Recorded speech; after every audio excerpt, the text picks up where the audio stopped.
शिवाजी महाराज की। डॉक्टर अमररावजी कोल्हे आगे बढ़ो, हम तुम्हारे साथ है। डॉक्टर अमरराव कोल्हे यांचा विजय असो। हे पहा, डॉक्टर अमररावजी कोल्हे व्यासपीठावरती उपस्थित आहेत.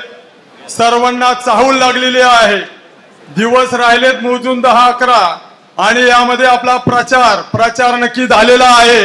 निशाणी ठरलेली आहे, विजय सुद्धा ठरलेला आहे. आणि अशा प्रकारे आपण सर्वजण या ठिकाणी या रणरणत्या उन्हामध्ये या ठिकाणी सर्वजण उपस्थित आहेत.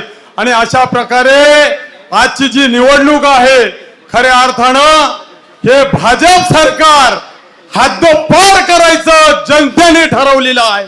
भाजप सरकार हद्दपार करण्याचं जनतेने ठरवलेलं आहे. आणि म्हणून अमोलदादा कोल्हे खऱ्या अर्थानं जनतेला न्याय मिळवून देणार आहे. आणि अशा प्रकारे आदरणीय अमोलदादा कोल्हे यांचं नेहमी सातत्यानं वाक्य असतं, मी लढतोय झुंजतोय फक्त शेतकऱ्यांसाठी.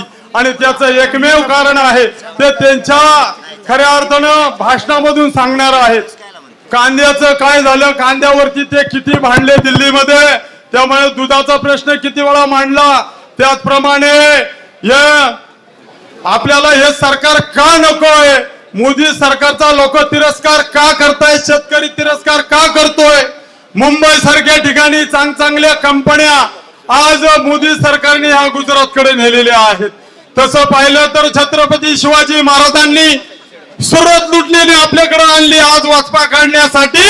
हा मोदी सरकार मुंबईकडचे चांगले उद्योगधंदे असतील, बँका असतील, या लाटण्याचा प्रयत्न आज करत आहे. हे तुम्ही आम्ही खऱ्या अर्थानं सहन करणार नाही, तुम्ही आम्हाला सहन सुद्धा होणार नाही. खऱ्या अर्थानं यासाठी शेतकरी आज खऱ्या अर्थानं एकवटलेला आहे. जीएसटी एसटी सगळं जर पाहिलं तर तुम्हा आम्हा सर्वांना न्यात आहे. आजचे नेते फोडाफोडणीचं काम फडणवीस सरकारने केलं. का केलं, कशासाठी केलं, पैशाचा बाजार कितीपर्यंत आला, परंतु माझ्या कांद्याला बाजार नाही. परंतु एक आमदार एक खासदार फोडण्यासाठी किती खोकी दिली. आणि म्हणून या खोक्यावाल्यांना आणि बोक्यावाल्यांना उलट करायचं काम हे खऱ्या अर्थाने शेतकऱ्यांनी ठरवलेलं आहे. म्हणून अमोलदादा कोल्हे घाबरायचं कारण नाही. शेतकऱ्यांना किंवा मतदारांना चाहूल लागलेली आहे. या मंत्रिमंडळातील सर्व लोकांनी नको तेवढे खोके आणि नको तेवढे पैसे घेतले, त्यांची पोट फुटायला लागली. आणि म्हणून आज ते इकडून इकडं नाही तिकीट मिळालं तर तिकडं नाही मिळालं तर इकडं, अशा सुरपारुंड्या खेळणाऱ्याला नक्की धडा ही जनता या जुन्नर तालुक्यातली शिकवणार आहे. आणि अमोलदादा घाबरायचं काम नाही. 1,00,000 नाही 1.5 मताने हा जुन्नर तालुका आपल्याला आघाडी देणार आहे, याची ग्वाही मी आज या ठिकाणी देतोय. कारण बोलण्यासारखं प्रश्न माझ्यासारख्याकडे भरपूर आहे, परंतु माऊली मागून टोचा मारते, अण्णा कमी बोला, अण्णा कमी बोला. अण्णा का एवढा मोठा साठा आहे. गेले 40 वर्ष या लोकांमध्ये मी फिरत आहे, अभ्यास करत आहे, परंतु जनता बोलत नाही, शेतकरी बोलत नाही, प्रश्न मांडत नाहीत. आज किती लाखो लोकांच्या लेकरा बाळांना, सुशिक्षित बेरोजगारांना नोकऱ्या मिळाल्या असत्या.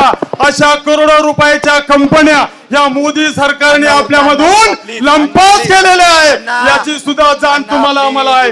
आणि म्हणून शेतकरीच नव्हे तर बेरोजगार असतील, माता भगिनी असतील, आमचे सर्वजण या ठिकाणी पेटलेले आहेत. शेतकऱ्यांचे प्रश्न आहेत, पेन्शनचे प्रश्न आहेत. माऊली धन्यवाद, बोलण्यासारखं भरपूर आहे. आपण माझं थोडक्यात ऐकून घेतलं आणि आपल्या लाडक्या अमोलदादा कोल्ह्यांना आपण भरपूर मतदान द्या, एवढीच माझ्या सारख्या एक गरीब कार्यकर्त्याची मागणी आहे. आपलं मतदान फेल व्हायला जाऊ देऊ नका, कोणाच्या फुलथापांना बळी पडू नका. एवढंच या ठिकाणी थांबतो. जय हिंद, जय महाराष्ट्र. बोल जाता एक थांबतो. बे अंबिके रणचंडिके दे शारदे वरदायिनी वरदान दे, उन्मत्त झालेली सिंहासने चिरफळण्यास माझ्या साध्या अमोलदादा कोल्ह्यांना सामर्थ्य दे. धन्यवाद. जय शिवाजी महाराज की. धन्यवाद. यानंतर मी आदरणीय दादाभाऊ बगाड आपणास विनंती करेल, कृपया आपण आपले विचार व्यक्त करावे. सन्माननीय श्री दादाभाऊ बगाड साहेब.